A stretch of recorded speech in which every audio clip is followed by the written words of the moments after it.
हर डाकू सिर्फ तलवार नहीं उठाता,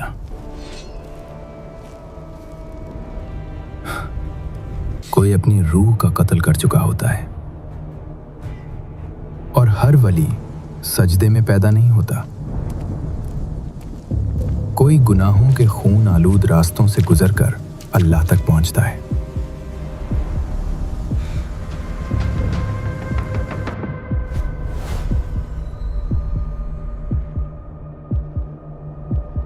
ये कहानी है अंधेरी रातों की,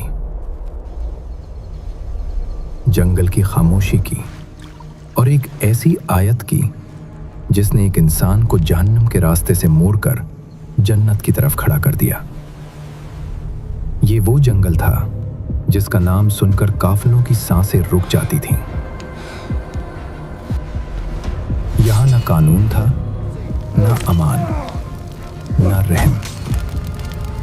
यहां सिर्फ एक नाम था,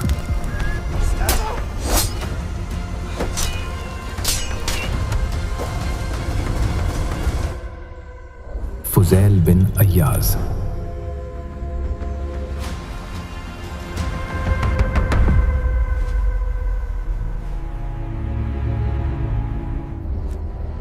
रात का डाकू, दिन का खौफ, लोगों की चीखें, तलवार की झिनकार और लौटे हुए काफिलों की बद्दुआएं। न कुरान का डर, न मौत का खौफ, बस ताकत का नशा और गुनाह की आदत। वो लोगों का माल नहीं लूटता था, वो लोगों की नींद, सुकून और एतमाद लूटता था। मगर गुनाह कितना ही गहरा क्यों ना हो, रूह मुकम्मल अंधी नहीं होती। कहीं ना कहीं ज़मीर की एक मध्यम सी आवाज अभी जिंदा होती है। एक रात जब फुज़ैल अकेला आग के पास बैठा था, दूर से काफिले की आवाज आई। एक आदमी अपनी बीवी से कहता है, इस रास्ते से मत गुजरना, यहां फुज़ैल बिन अय्याज रहता है। ये जुमला तलवार से ज्यादा तेज था। फुज़ैल का हाथ अपनी तलवार पर रुक गया और दिल ने पहली बार खामोशी महसूस की। इसी रात अंधेरे में चलते हुए वो एक घर के करीब से गुजरा। अंदर से कुरान की तिलावत की आवाज आ रही थी और अचानक ये आयत फजा में गूंज उठी। क्या ईमान वालों के लिए अभी वो वक्त नहीं आया कि उनके दिल अल्लाह के जिक्र से लरस जाए? वक्त रुक गया, हवा साकित हो गई और फुज़ैल के दिल में जलजला आ गया। अभी वक्त नहीं आया? क्या वाकई मेरा दिल अब भी नहीं कांपा? तलवार उसके हाथ से गिर गई, आंखों से आंसू मट्टी में जज्ब हो गए। वो शख्स जो लोगों को रुलाया करता था, आज खुद रो रहा था।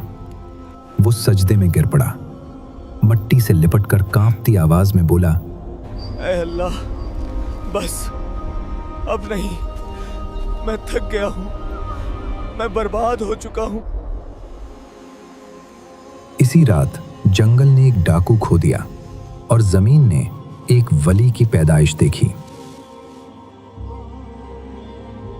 अगली सुबह वही फुज़ैल, ना तलवार, ना लौटा हुआ माल, ना गुरूर, सिर्फ एक जला हुआ दिल और शर्मिंदा रूह।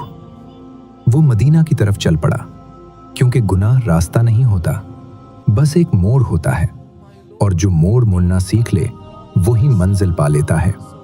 जो कभी काफिले लूटता था, अब लोग उससे दुआएं लूटने लगे। जिसकी तलवार से लोग कांपते थे, अब उसकी जबान से शैतान कांपता था। वही फुज़ैल बिन अय्याज अल्लाह का दोस्त बन चुका था।